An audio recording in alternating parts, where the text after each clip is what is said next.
going under. Every industry is different. I would say the first thing, make sure you have a passion for what you're doing, because no matter what you do, it's going to turn into a job sooner or later. It's going to be, I wake up, I got to find the motivation to gotta go today. I got to go to work today. I got to be ready to go. And if you have the passion for what you're doing, talk to the people within the industry first. Find some people that you trust that have ran those kind of businesses, and look for all the details. The obvious things that are out there will be obvious to everyone, but the little details, those are the things that can make or break a business. So find people within that industry that you want to start, and look for the little details that just drive them crazy, and plan for them. Yep. Because it will come up. It's very good advice on that one. So you use subcontractors. How did you go about finding the ones that, how did you go about finding the good ones, the ones that are a good fit for you, kind of what? I work with a lot of people that I'm friends with. The guys from Luco Construction, I go fishing with them a lot. We're friends, outside of work. We do things like that.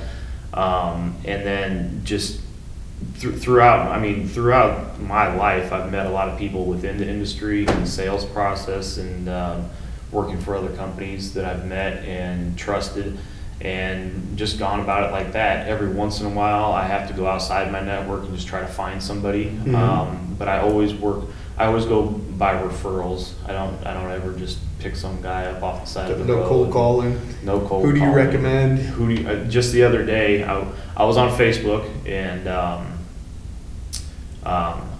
one of my clients, he's another guy that owns houses and fixes things up, and he's trying to build some value in one of his rental properties. A lady's moving out. It's a nice part of town. He wants to put some granite countertops in. And I went on Facebook, asked if anybody knows, and 3 people all named the same guy, right in order. This guy, this guy, this guy. You need to talk to him. I'm not even asking anybody else. So that's the first phone call. That's the first phone call I made. I contacted him. He's very professional, and I'm going to be doing business with him. I'm not going to reach out to try to find anybody else or find the cheap guy or anything like that. You want quality to go behind your work. Do it the right way. You do it the right way, and you do it that way every time. So with subcontractors, they're not quite like employees. How do you keep track of them? Make sure they're doing what you need them to do. And that's another one of the biggest struggles in business. Yep, that's why it's made the list. So in the roofing industry, right? You pay subcontractors by the square, which is a 10 by 10 area. I've run into problems where I've gone to a job, and the subcontractor that I hired had different guys in his crew, because people go through different things where they have to fire people, they have to get rid of them, they have to have other people come in, and I found 9 bundles of shingles in the dumpster underneath the trash. They are motivated by doing more squares. So the more shingles they use, the more squares they get paid. They'll if they have a shingle that's this big and an area they need to cover, instead of cutting the piece cleanly and reusing that next piece on the next section to start, they'll go down to the end and they'll let it hang off, cut it off, fall on the ground, and just throw it in the trash. If you have somebody that is an employee of yours, and I've got another company that a buddy of mine, he owns the company, and everybody that does his roofing are all employees. So I can't keep these guys, they're so slow. They take a project that's supposed to take a day, and it takes them 4 days because they're on the clock, and they know that let's take our time. And you can just see the detail or the difference between a person that's paid per piece work and somebody that's paid on the clock. They work differently. The guys that are on the clock, they make sure that they take an hour at the end of the day, clean up everything in their truck, take their time, wrap everything up really nicely. The other guys, they work until 7, 8 o'clock at night. They get the job done. They might take the next day off or something like that, but they're working until they get the job done. So there's good benefits and bad benefits to each side of it. It's just finding people that you trust. The guys that I do work with now, that I've established and done work with forever, I don't even need to go to the job site to babysit them like that. I know they're gonna get it done. Of course, I'm there in the morning to make sure they have all the materials they need. I'll pop in, check on them, see how they're doing in the middle of the day, give them a call to make sure they don't need anything. If that's my role in the job, making sure they have the materials and everything. But I trust what they're doing, and it's always a battle. You know, like you said, what's the hardest thing? Finding good help. But you have to just work with people that you trust, and it's tough. And another thing that makes a difference on the subcontracting thing is sales. If let's just say I do a roof and I make $1,000 on it as a general contractor, that's good money for myself for a week. I could live just doing one roof a week, make $1,000. That's a decent living. Mm-hmm. It's $52,000 a year. But the guy that's on the ground for that roofing crew cleaning up the trash, he can't live off doing one roof a week. They'll get that roof done in one day. Mm-hmm. And if I only provide him with one day's worth of work, he's not going to survive. And they're not going to stick around working with me if I can't provide them enough work to keep them busy all the way throughout. So that's one of my struggles is, you know, as far as being able to do all the different businesses and all the different trades that I do, is trying to keep my crews busy, because if you can't keep them busy consistently, they're going to be working with other people or doing their own projects. Mm-hmm. Then it's, instead of you controlling the scheduling and saying, hey guys, I got a job I need you to do Monday, Tuesday, Wednesday, Thursday, these are all lined up. I call them, when can you do this job? Because I know you got other stuff going on. When can you fit me into your schedule? Mm-hmm. So being able to focus your sales in to keep those subcontractors busy, that's one of the most important things, because a lot of the guys that I work with, they know me, they know I can generate business and keep them going. For about the last year and a half, I haven't been doing as much subcontracting because I've just dove right in and did a lot of the work myself. Now I'm getting into a little bit of balance of both, keeping myself busy full-time working and subcontracting out a lot of the work. And it's a good business flow for me right now. And the guys that I work with, they're really, really good. And I don't have to babysit them. I don't just make sure they have the materials they need. There you go. When they tell me they need this, I trust that that's what they need to get the job done, and just bang them out and keep going. That's the way you do it. That's what happens when you've been in it for 5 years. You're not struggling as bad as you do in the first 3. Absolutely. So let's talk about business partners. As far as I know, I don't think you've ever had one, but what's your opinion on having a business partner? There's never enough meat on the bone. I'm not saying that it couldn't work, but the only successful businesses I've ever seen run where there's business partners are ones where a handful of lawyers and doctors throw in on a restaurant or something like that, and they don't need that business for the income it's going to provide for their family. Anytime that I've seen multiple business owners try to start a construction company or any kind of other business, there's just not enough meat on the bone for them to be able to mark up their product enough for the 2 men on top or 2 women or whatever it is to be able to eat and survive off of it. If you're gonna do it, you have to have a sales staff, and you gotta run things more of a business structure, as opposed to, like, for myself, I can survive just fine creating a career for myself, just creating a job. But if I have to provide for other people, Mm-hmm. then you have to look at it like that, because one of the biggest things that I've seen as far as some business owners is they're worried about themselves. And they're running a business, that's okay. But if a man is going to look to you to provide for his family, Mm-hmm. and he's not going to work anywhere else, and he's going to rely on you solely for his income, then you have an obligation to that man to provide for him. If you don't look at it like that, and if you don't take that aspect and you consistently give him 20 hours a week, or don't worry about that, that relationship's not going to last very long. It's going to fall apart. So business partnerships, they can work, but just in my experience from what I've seen, in my new project that I'm starting out for, it's in the construction industry as well. I'm hitting a couple different markets. I am bringing on a business partner, a very talented woman up in Omaha. She's going to handle the business side of things Mm-hmm. for me, so I can focus on the sales and on the work. She's awesome, and it's going to be a percentage based. I like working that way. Nobody gets paid unless money gets made. Yep. That's the way it should be. And motivated people, They'll take that every time. they'll take that because they don't want the ceiling. Mm-hmm. They don't want to, okay, It doesn't matter how hard I work, I'm gonna make The same amount of money. $100 today. She's motivated by the opportunity to make money as well. Yep. She's gonna help me out in the office. I've always said it's a goal of mine to have the best run office that you could possibly have, so that everything runs smoothly, and the marketing side of things, she's gonna get paid her percentage, I'm gonna get paid mine, and I have a lot of confidence it's gonna work really well. Well, that's Looking forward to that. That's the way good business partnership should be, is you lay it all out and nobody gets to see the table if there's no food. Absolutely.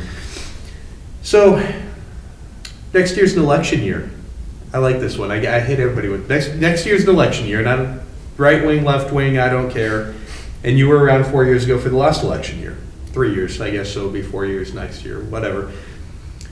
Did the last election year have an effect on your business, and do you think this one will too? No, No? because that's about me. Election proof? Yeah, I don't care what's going on. I'm gonna make it happen no matter what. And I've just noticed in my lifetime that it doesn't matter who's been the president or who does anything. It really doesn't affect me. Okay. It's all in your head. If you want to let the stories and all that kind of stuff wrap you up and bring you down. I'm excited about the climate of politics right now, because I think things have gone too long with stuff not being seen.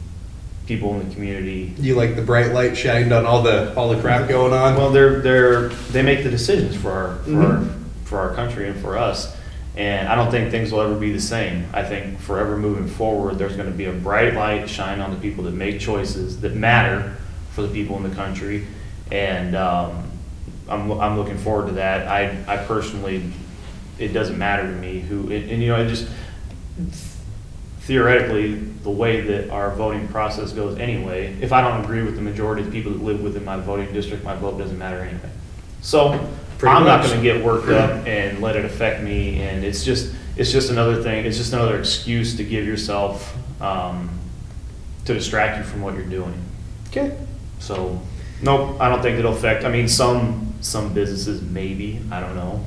And the reason I asked that is because we did notice last election cycle that in certain industries, people just seem to, you know, kind of clamp down on their spending, which affected certain industries. So every time I get someone from a different industry, I'm like, well, did you see that in your industry? In my industry, I have noticed, and I've researched, that in the last 4 years, that building permits have gone up tremendously. Mm-hmm. If you research that, things have skyrocketed and went into overdrive as far as people spending money on their homes and things going out there and getting.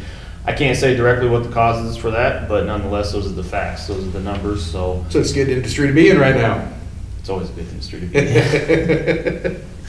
So what's your plan for the future of your business? I would like to, obviously, you know, I'm not getting any younger. I'm in good shape, and I like getting out there and working, but I need to transition and look towards the future more of in the business side of things. I would like to get into bringing some young kids up. We discussed this before we got on camera this morning. I'd like to get into some kind of a trade school aspect where we're actually training young kids right out of high school, because I think that's one of the biggest letdowns of our society, is that we teach these kids that, you know, you're 18 years old, you need to pick a career for the rest of your life at 18. Because that works. And the only thing that's going to work is that you go to college and you go in debt. My son's actually, the first thing that he's doing outside of high school, he's a senior at Lincoln Southeast right now, he's going to go into either the union or an electrician apprenticeship. Nice. He wants to get that underneath his belt and be able to make $50,000 to $60,000 within 2-3 years out of high school, and then pursue a 4-year degree in school, as opposed to not knowing what he's going to be for the rest of his life, and just picking a career in college and going into debt. Myself, the only thing I have from college is experiences and a bill. Mm-hmm. I don't have a degree from college. I wasn't mature enough to handle it at that age. And I think he's making a good choice to go and get a trade underneath his belt that he can rely on for the rest of his life if he wants to, that can provide for him, and then focus on something that he would like to do instead of that. So as far as my business, I'd like to, you know, get into that, you know, provide opportunities for young kids to be into the trade industry and teach them different aspects of construction, and then obviously provide a good product for my customers, and just go with the flow of the market, whatever I need to do to stay busy and, you know, make a profit for myself. And I like doing cool projects, working on people's houses, you know, building things for them, doing, you know, specialty type of work. Mhm. Obviously putting a roof on somebody's house, that's a respectable trade as well, but, you know, being able to build a custom sunroom or addition for somebody's house, or remodel their bathroom or something. Stuff that's a little more A challenging. little more challenging. It's fun to do that, so I'd like to get into those things, and, you know, that's my goal for that. Nice. So, you talked about not getting any younger. Do you have an exit strategy in your business? Have you planned for how you're getting out down the road? It's all the level that you're at. You know, if you create a career for yourself as a one-man show, It doesn't really matter then. it doesn't really matter. There's no real exit strategy. Of course, I'd like to be able to build the business up to a level that it's self-sustaining. So if I want to go on vacation for a week, the business can still Mhm. operate. If I want to retire or pursue something else, I would actually like to, if I could do it correctly, I would like to go back and go to law school in my late 40s to early 50s, so that in my late 50s to 60s, while I'm still in working thing, I'd like to be a lawyer if at all possible. Nice. I don't think I'll be able to swing a hammer and do all those kind of things like I can do now, but, you know, those are all lofty goals that I'll have to put in a lot of work to get there, but that would be the exit strategy. And then, you know, I'd like to work with my kids someday. You know, I want them to have the opportunity to pursue whatever kind of goals they want to in life, but I think it'd be fun to be able to make money and work together with them on some projects too. My son, he's very, very talented with woodworking.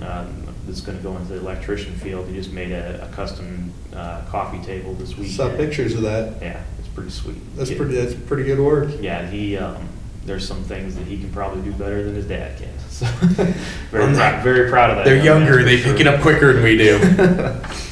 So, you know, in all your business efforts, both with Vesta Business and now, and you were part of the incubator program, so this should be an easy question.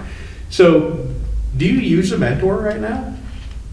I have so many different people, and I always keep my eyes open for people that have good advice. I ask for harsh criticism just because I like the honest truths. So many different people that I work with, customers, different subcontractors, family, just people that I meet. I'm so busy that I don't have a whole lot of time just to sit down and have conversations with them, but you know, anytime I have opportunity to absorb some information, or, you know, I'm one of my harshest critics on myself, but I look at life as a lifelong journey of learning, as opposed to you go to school and then you're done. I learn new stuff every single day. So yeah, I keep my eyes and ears open to people that I talk to and communicate with. One of my customers, I don't bring his name up because but Because we didn't ask permission we first. didn't ask permission first about that, but he's a good old boy from Texas, Mhm. and military veteran. And I was at Menards one day with my crew guys that I worked with, and he just came up to me and said, "Son, you look like you can work." And we've done so much projects at his house, and I've learned so many things from him, and he's always got a story at the end of the project and something that he wants to teach me about business and work ethic and life. And I just absorb it all because I know that I can become a better version of myself every single day. And it's just fun to learn those things, as opposed to having the outlook like I know everything. You know, I know that I don't, not even close. I'm a business owner. I already know it, otherwise I'd be an employee. People have they do. People always say, you own a business, you gotta be rich. You gotta be rich. It's not like that. Just because you run a business doesn't mean that, all that means is that you're self-employed and everything's on your own shoulders. It means you don't get paid enough for the risks you take for the first several years, I promise you. Oh, so how do you track trends in your profession? statistics. Mhm. I keep track of that. Watching videos, going to the online YouTube, different things like that, and just seeing what's new that's out there. Going to Menards, Home Depot, seeing what's new for products. Getting women's perspective on what's new for the houses. Men and women have different outlooks on things. Men are more structural minded, women are more geared towards the cosmetics of things. So to be able to keep your eye on both ends of those aspects, you really just have to ask questions, just look at it. Things are always changing. If you look at a house that was stylish in the 70s, people would walk into that now and just, that's just ugly. We have to get rid of all those kind of things. One thing I've noticed now is a lot of my guys that flip homes or buy a house and fix Flippers. it up, cutting walls out of kitchens and living rooms and dining rooms and making things more spacious. Mhm. And then I can implement that into my business as far as what I market and what I go after for jobs and this trends and things that I like to do. There's always new stuff, always new technology, new things to do. It's just never ending. So you just got to try to stay in front of it. Well, it sounds like you're working on it. Yeah, absolutely, that's for sure. So when people are looking to get work done, people are looking for a contractor, people are, never done it before. First house, first time homeowner, they're looking to get some work done. What should people like that be? Because, it's a major investment to do a construction job on your house, whether it's roofing or anything else if the insurance companies aren't involved and you got to pay out of pocket. And there's, in a lot of industries in construction, one of them is always going to be the horror stories, like you were talking about the big hailstorm. Yeah. Those kind of events generate a lot of horror stories about contractors. There was people that were coming into Lincoln and they had to do a lot of inspections because guys were shingling over roof vents that were supposed to go back in and trapping those natural gas or those gases, carbon monoxide, into the homes, and that can be deadly. You really have to. The first thing you want to establish is how long am I going to be in the house? What's my goal for the house? Is this my dream home? Am I going to be here for 5 years? Am I moving next year? And that'll determine whether you want to just get the job done, have on a limited budget, not put a bunch of fancy stuff into it. If you're going to do a roof, do you want to buy just a 20-year shingle or a 3-tab shingle? Do you even want to replace the entire roof? Do you want to just do a patch job on one side of it that's bad? If you're going to be there for the rest of your life, do you want to invest into a class 4 impact resistant shingle that'll actually save you money on your homeowner's insurance? Something that carries a 40, 50-year warranty onto that. So you got to establish, what's your goal for the house and what you want to do. And then, trust your network, trust the people that a lot of people around you have had work done on their house, have worked with different people. And then don't pay for work up front. Pay half down, half upon completion when things are done. That's the way that I run my business. It prevents my customer from being hurt financially, and it prevents me from being hurt financially. Mm-hmm. I've been in a situation before where somebody's ordered custom windows and then something tragic happened to them in life, which is the most important thing. That's unfortunate, something happened, but then I'm stuck with the bill for a bunch of custom windows that I can't put into somebody else's house unless I cut new holes in their walls. That was a learning experience. So I always get 50% down to start a project, 50% upon completion. Unless the customer buys the materials themselves, then there's no real reason for me to get anything up front other than a deposit to hold it on my schedule. Mm-hmm. Because it's just like anything else, and I know some places that do booking for schedules where they have 10 or 12 clients a day. Sometimes they'll charge you if you don't show up for your appointment. If I plan out 2 months worth of work and you back out of a job on me that I've set a week aside for me, that's going to make an impact on my schedule. So I do require a deposit to get onto the schedule. But really, it's just trusting people that and doing your research. In the 80s, there was door knockers going door to door, selling the new, this is the new aluminum siding, all those kind of things. You can do research now, so consumers are different. You can't just go sell sell people and swindle people into stuff anymore. The consumers are way too smart for that. And it's just it's a negative way to do business anyway, to try to really push hard and lean hard on people to make decisions. Anybody that's pushing you too hard, if you're a consumer and there's a guy that's there. I've worked with so many guys that they're one-sit closers, that if you're not going to buy right now, I'm going to push you until they say sell it or kill it. Mm-hmm. That's their mentality. Yep. I'm either going to sell this lead or I'm going to kill this lead, one or the other, and there's no middle ground. And then there's salesmen that are too passive.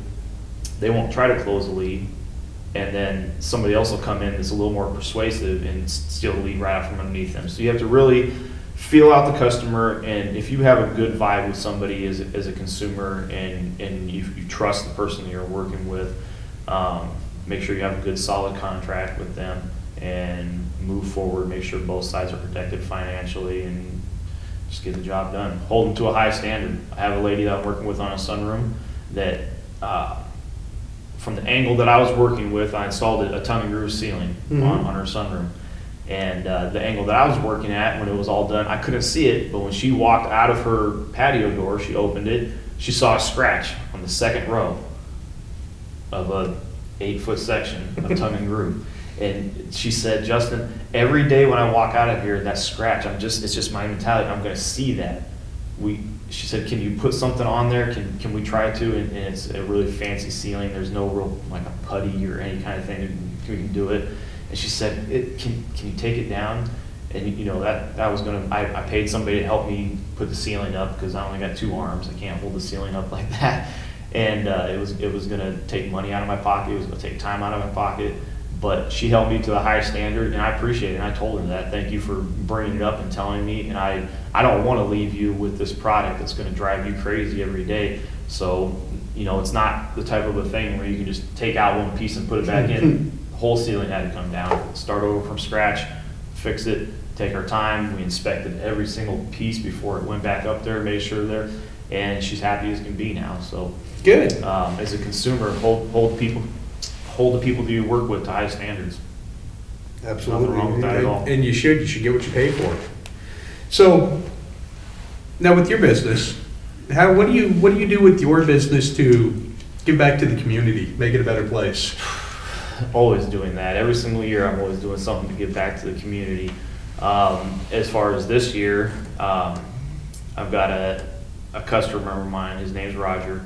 He's a farmer, and he owns a couple of properties in Wahoo, and he had me go rebuild a couple of decks for him on there. And the lady that lives there, her son has muscular dystrophy, and he's in a wheelchair. And for some reason, I don't know how it happened, but she got denied funding to be able to build this. So we ran a fundraiser for her, and we got 100% covered the materials of the job for her there. I'm going to donate my labor. I've got a couple of friends that are going to come out and help me build it, and we're going to get a wheelchair ramp put on there for her son. Nice. So it took, I think, 2 days and a Facebook post. There you go. And a couple people reached out. Simmons Home Store in Wahoo, they're going to donate materials at cost, and a few other good, good Samaritans out there just wanted to make a couple of donations to help out, and added up quick, and materials are covered. There you go. Well, and people, it's a blessing to be able to give back. And people are way more willing to help out when they know that the person asking for it's going to be putting in their sweat too. That you see a lot of fundraisers where you're trying to raise money for something, but you don't see a lot of fundraisers where it's like, I'm going to do this, I just need people to help me. You just need a little bit of help, and it's good to give back. You can't save the world, you can't save everybody, but I feel that in the flow of life, things will be put in front of you that you can make an impact on. Mm-hmm. If you have the opportunity, some people, they don't have the opportunity or the means to be able to help somebody out. In different ways they can. You can always help somebody out in little ways, but in the position that I was in, I thought that I'd be able to help them out, and we jumped all in on it. So nice. That's our next project. We're going to be jumping right into that. All right. Well, let's wrap this up, man. What's the biggest piece of advice you would want to give someone that's just starting their own business in anything? if you could give them one piece of advice. Never give up on yourself. Never give up. If it's something you want, there will be a breaking point. And one of my mentors and a guy that I look to for sales training, something that he always said is, show me how much it'll take for you to give up, and that'll show how successful you'll be. You know, if you're ready to fold and just give up the first time something goes wrong, you're not in the right business trying to be an entrepreneur, because there will always be some kind of hurdle. Every single job, something will come up. Yep. There's always different things and different stuff that you need to hurdle over and be able to deal with, and that's part of life in general, not just in any kind of business industry, but just never give up if that's your dream, and don't be afraid to fail. Be driven to succeed instead. I think that's kind of a motto. I know the Huskers aren't doing as well as they'd like to this year. I believe that Scott Frost will get things turned around, and we'll be back to where we used to be at. But I know that's something that he's tried to instill into his players. Don't operate on the football field with the fear of failure or fear of making a mistake. Just trust yourself and go as hard as you can. Don't be afraid to work, and just work hard. Mm-hmm. Work hard. Don't look for the easy route. Because a lot of people do look for the easy way out, and being a business owner and an entrepreneur means you're going to fail a lot, and you're going to get kicked a lot, and that's why there's not very many of us. So, this was another episode of Business for Business. If you guys got questions for Justin, for us, stuff you want to see on the program, drop in the comments, Facebook, Instagram, LinkedIn. Not that we're on Instagram very often, because, a 1-minute video when we're doing an hour at a time, too many posts. Find the YouTube page. There we go. Now I've hit all the bases. So feel free to interact. If you want to be on the show, reach out to me. If you got questions, reach out to me. I want to thank Justin for coming on, spend an hour of his day with us. I know the man's busy. Guys, you have a great day.